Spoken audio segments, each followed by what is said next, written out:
Salut à tous les amis, j'espère que vous allez bien. On se retrouve aujourd'hui pour une nouvelle vidéo, lendemain de victoire pour le Barça face à Villarreal 5-1. Donc on va revenir sur l'actualité du Barça et surtout le cas Ter Stegen qui fait beaucoup parler suite à sa blessure très grave.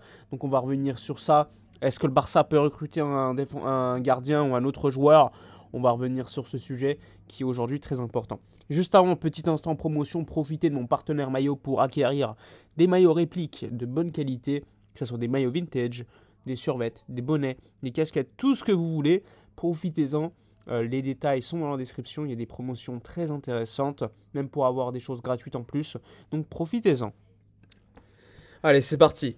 Tout d'abord, retour sur cette victoire contre Villarreal 5-1 où le Barça collectivement a fait le travail, même si sur certaines séquences on voyait le risque pris par l'équipe au niveau défensif parce que la ligne est très très haute et automatiquement si le piège du hors-jeu est très bien joué, l'équipe défend très bien. Si il y a un problème d'alignement, bah, tu peux encaisser un but. Ça a été le cas notamment sur le premier but de Villarreal. On a eu également une séquence où il y a un sauvetage de Ter Stegen. Donc c'est des risques que le Barça prend. Mais en retour, le Barça est également très offensif, presse plutôt très bien. Donc là aussi, c'est une question de risque et de qualité également de ce qui est fait offensivement. Donc évidemment, lors des gros matchs, à voir si le Barça va continuer à jouer de cette manière. Mais en tout cas, pour l'instant, ça fonctionne très bien. En attendant, évidemment, qu'il y ait des joueurs, on va dire, intrinsèquement peut-être plus forts que ce qu'il y a aujourd'hui à certains postes. Bref, après cette victoire 5-1 à l'extérieur, Hansi Flick a été interrogé en conférence de presse. On lui a posé la question sur le fait de la blessure de Ter Stegen. Est-ce qu'il faut le remplacer? Il a répondu d'une manière plutôt intelligente, je trouve, en disant que c'était pas le moment de parler de ça, alors que le joueur vient tout juste de se blesser et que le plus important était de voir quel était son état.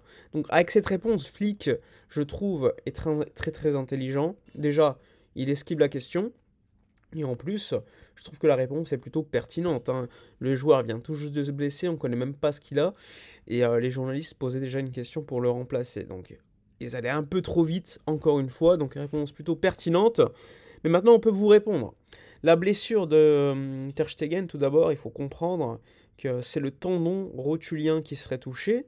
Donc une blessure similaire à celle de Ronaldo Nazario, pour ceux qui s'en rappellent. Il faut savoir que c'est également le fait qu'il y avait pour Ter Stegen des antécédents. Il faut savoir qu'il avait été opéré 2 fois dans cette zone. Évidemment, il ne s'agissait pas de blessures aussi graves, mais il y avait déjà on va dire, une fragilité au niveau du genou droit pour Ter Stegen. Et évidemment, hier, et il a tout simplement eu la plus grosse blessure qu'un gardien et qu'un joueur de football peut avoir avec les ligaments croisés. Je pense même que le tendon rotulien, c'est même plus grave que les ligaments croisés. Là, tu ne peux même pas marcher en fait. Ton genou ne peut plus bouger parce que le tendon rotulien, c'est ce qui te permet en fait tout simplement de fléchir le genou, de marcher, etc. Donc on l'a vu à la fin à partir à l'hôpital, retourner en chaise roulante. Il faut savoir que à la base, il devait retourner en avion de Villarreal, donc qui est la banlieue de Valence, vers la ville de Barcelone. Eh bien, dites-vous que le vol pour Ter Stegen a été annulé. Pourquoi?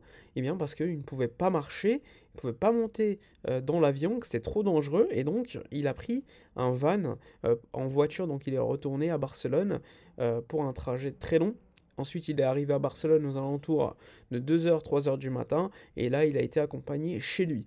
Donc, blessure très grave pour Ter Stegen, qui, comme je vous le dis, avait déjà des antécédents à ce niveau-là. Il faut savoir que c'est une blessure, tu ne pourras jamais revenir à 100%, tu peux même rechuter comme on l'avait vu pour R9 à l'époque, donc c'est une blessure très grave. Euh, Évidemment, moi je vous le dis, je critiquais beaucoup Ter Stegen parce que j'estimais en termes de niveau qu'il n'était plus à son niveau attendu au Barça, qu'il y avait un manque de concurrence criant à ce poste. Mais attention, dire cela, ce n'est pas se réjouir de la blessure d'un joueur, encore plus quand c'est un joueur du Barça. Moi, de manière générale, je ne me réjouis jamais d'une blessure, que ce soit un joueur adverse, et encore moins d'un joueur de son équipe. Mais ça ne t'empêche pas de pouvoir critiquer de manière objective le niveau d'un joueur, etc.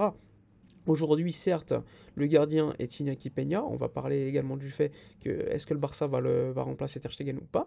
Mais dire que Ter Stegen n'est pas à son niveau qu'il ait il y a un poids sur les matchs de Ligue des Champions qui n'est pas au niveau attendu, etc., ce n'est pas non plus devoir dire bon maintenant t'as Iñaki Peña, on verra, tu vois les plus Ter Stegen, bah tu vas manger un petit peu ton pain noir avec Iñaki Peña, toi qui voulais plus Ter Stegen, bah voilà, tu l'as plus.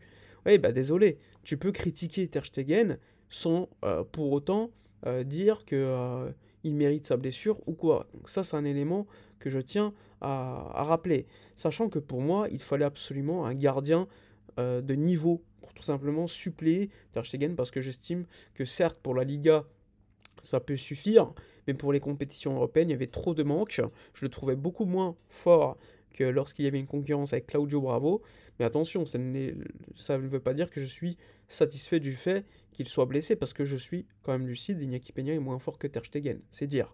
Donc, maintenant, est-ce que le Barça ira sur le mercato pour remplacer Ter Stegen? La réponse, elle est simple. Il y a deux options. Soit le Barça utilise le joker médical parce que Ter Stegen a une longue blessure. Il faut rappeler que la blessure sera au moins de 8 à 9 mois d'absence. Ensuite, la rééducation et le fait de revenir à son niveau. Donc, soit tu utilises un joker médical et dans ce cas-là, tu peux recruter que des joueurs libres. Et dans ce cas-là, c'est très compliqué. Soit tu continues avec Iñaki Peña jusqu'au mois de janvier, et en janvier, tu vas sur le mercato de manière normale et tu essaies de recruter un gardien qui soit sous contrat ou pas, de Liga ou autre, sachant que tu pourras même l'inscrire en Ligue des Champions.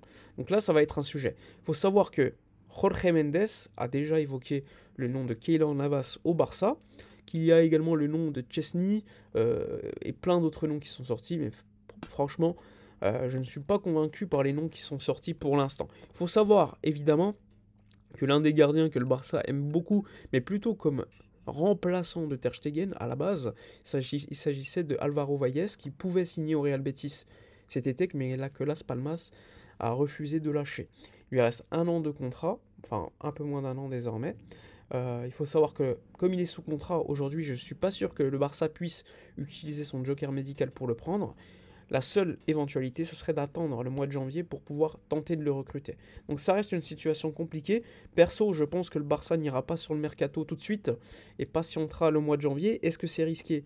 Clairement, c'est risqué, sachant que tu vas jouer la Ligue des Champions et des matchs de Liga de manière très très importante avec Iñaki Peña dans les buts. Peña n'est pas un grand gardien, ça c'est une certitude.